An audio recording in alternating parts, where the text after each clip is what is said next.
Hello students, we are going to start subject English chapter 2. We are not afraid to die. If we can die, if we can all be together.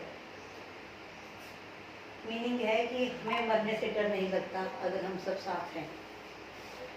In this story, main characters are the writer.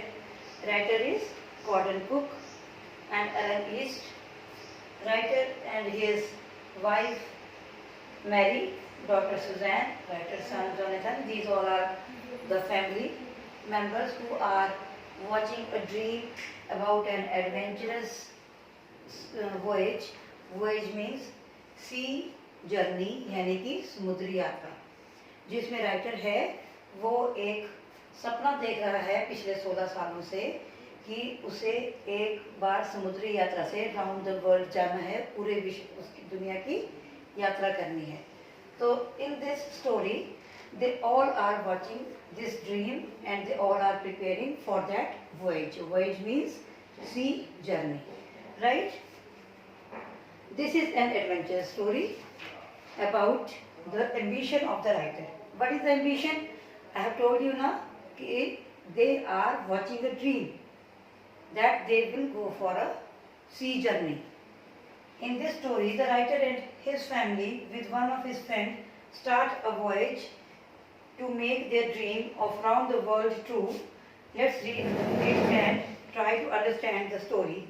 We are not afraid to die if we can all be together.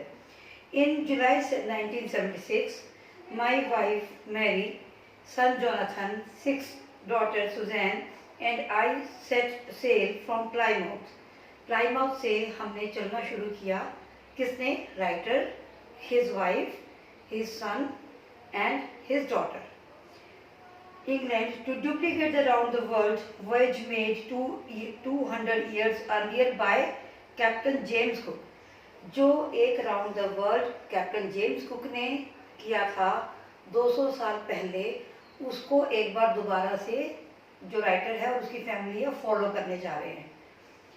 For the longest time, Mary and I, a 37 years old businessman, writer is telling about himself, that कि मैं 37 साल का एक businessman had dreamed of sailing in the wake of the famous explorer, and for the past 16 years, we had spent all our leisure time honing our seafaring skills in British waters.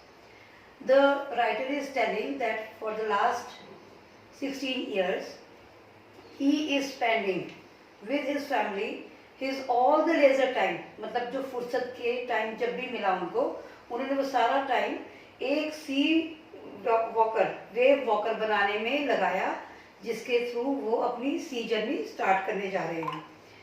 तो इसमें उन्होंने जो time था उसके लिए जो वो अपने लिए एक बोट बना रहे थे, उस बोट को उन्होंने बहुत ज़्यादा ट्राई किया है. किसमें? ब्रिटिश वाटर्स में. बार बार जहाँ भी उनको पानी मिलता, जहाँ भी उन्हें लगता कि उनको लाइफ में, उनकी सी जर्नी में ये मुश्किलें आ सकती हैं, for those difficulties they have honing means they have developed their skills. Seafaring means जो समुद्र में आने वाली मुश्किलें होती हैं उनके प्रति उन्होंने अपनी स्किल्स को और डेवलप किया. Our boat Wave Walker, a 23-meter, 30-ton wooden hull beauty, had been professionally built, and we had spent months fitting it out and testing it in roughest weather we could find. उन्होंने अपनी जो boat है उसको नाम दिया है wave walker, जो कि 23 मीटर्स लॉन्ग है और 30 टन वो हल ब्यूटी है, यानी कि वो उसका वेट है. और उन्होंने इसे बहुत प्रोफेशनली बनाया और उन्होंने बहुत महीने इसको बनाने में और इसको डेवलप करने में लगाए हैं, अपने टाइम स्पेंड किया है, ताकि वो रफ से रफ वेदर में भी सी में जो यात्रा है अपनी कंटिन्यू कर सके. The first leg of our planned 3 years, 105,000 kilometer journey passed pleasantly as we sailed down the west coast of Africa to Cape Town.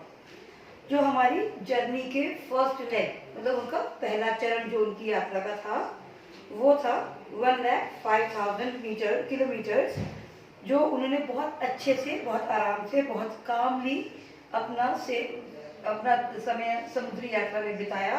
कहाँ से स्टार्ट किया? Africa to Cape town.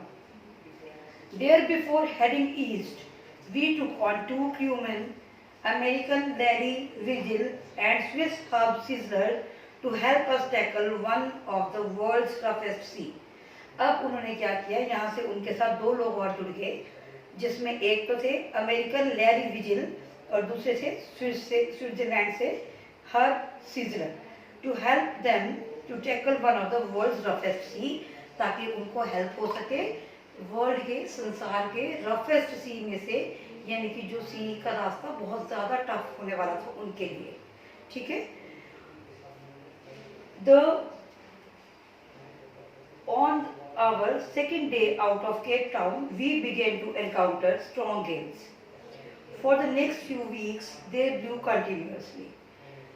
Cape Town से निकलते ही second day, they have faced so many high waves, strong gales, जिसको हम कह रहे हैं strong gales, यानी कि high waves. For the next 2 weeks, they blew continuously. अगले 2 हफ्ते तक ये continuously चलती रही. Gales did not worry me, but the size of the waves was alarming, up to 15 meters, as high as our main mast. हवाओं ने मुझे परेशान नहीं किया था, but उनका जो लहरों का जो आकार था, that was really dangerous, because वो 15 मीटर तक ऊंची थी, जो कि हमारे जहाज की एक्चुअल जो सबसे ऊंचे वाला टावर था उसकी ऊंचाई थी। ठीक है। As high as our main mast. December 25 found us 3,500 kilometers east of Cape Town. Then, despite of atrocious weather, we had a wonderful holiday, complete with a Christmas tree. New Year's Day saw no improvement in the weather, but we reasoned that it had to change soon, and it did change for the worse. 25 दिसंबर को हमने Cape Town में 3500 kilometre तक जब पहुंच गए थे, जबकि वहाँ पे मौसम खराब था, बट हमने क्रिसमस सेलिब्रेट किया। Who? The writer celebrated the Christmas, and they have spent a wonderful holiday, and they were hoping that by this new year there will be change in the weather conditions, but there was no change. Anyhow, it was the change, but it was very worst too. At the dawn on January 2, the waves were gigantic. Now on 2nd January, जो waves अभी 15 metre तक ऊंची थी, वो और भी ज़्यादा dangerous होती चली गई. We were sailing with only a small storm, jib and will still making 8 knots. As the ship rose to the top of each wave, we could see endless enormous seas rolling towards us, and the screaming of the wind and spray was painful to the ears. This slow of boat down, we dropped the storm jib and lashed heavy mooring rope in the loop across the stern. Then we double lashed everything, went through our raft drip, attached lifeliness, donned oilskins and life jackets, and waited. 2 जनवरी को जो लहरें आई वो बहुत ज़्यादा बड़ी थी, dangerous थी. हमने इस तूफान से अपने आप को बचाने के लिए जो अपने साथ सामान ले गए थे, प्रोटेक्शंस ले गए थे, वो सब यूज़ करना शुरू कर दिया. जबकि जो लहरों की आवाज़ें थी, देवर स्क्रीमिंग, ऐसे लगता था चीखें हैं, वो सब आ रही थी, हमें परेशान कर रही थी. But we were ready for these all dangerous things because we were having all the protections. हमने क्या किया, हमने जो अपने शिप की पाल थी वो गिराई, उनको डबल रोप्स से बांध दिया. अपने जो खुद के हमारे प्रोटेक्शन थे जिनको हमने पहनना था वो भी हमने पहनना स्टार्ट कर दिया, और अपनी रक्षा के लिए जो रस्सियाँ बांधनी थी वो बांधी, वाटरप्रूफ कपड़े और अपनी लाइफ जैकेट्स पहनी, और हम वेट करने लगे. The first indication of the impending disaster came at about 6 p.m. Wait किसके लिए करे थे? डिजास्टर के लिए. The first indication of impending disaster came at about 6 p.m. with an ominous silence. Ominous silence होता है जो बहुत दूर तक silence फैल जाती है. The wind dropped and the sky immediately grew dark. हवाएं एकदम से रुक गई और स्काई बहुत ज़्यादा डार्क हो गया. Then came a growing roar. उसी टाइम गरजने की आवाज़ें आने लगी. And the enormous cloud towered aft of the ship. With horror, I realized that it was not a cloud, but a wave like no other I had ever seen. अब जब ये ship से टकराया तो मुझे एहसास हुआ कि ये बादल नहीं था, बल्कि एक इतनी भयानक वेव थी जो मैंने आज से पहले कभी नहीं देखी थी. Each appeared perfectly vertical. ये एकदम से वर्टिकल थी and almost twice the height of the other waves. और जो बाकी सब लहरें थी उनसे डबल से भी ज़्यादा बड़ी थी. With a frightful breaking crest. जिससे कि देखकर टूटने का भयानक दृश्य मेरी आंखों में घूम रहा था.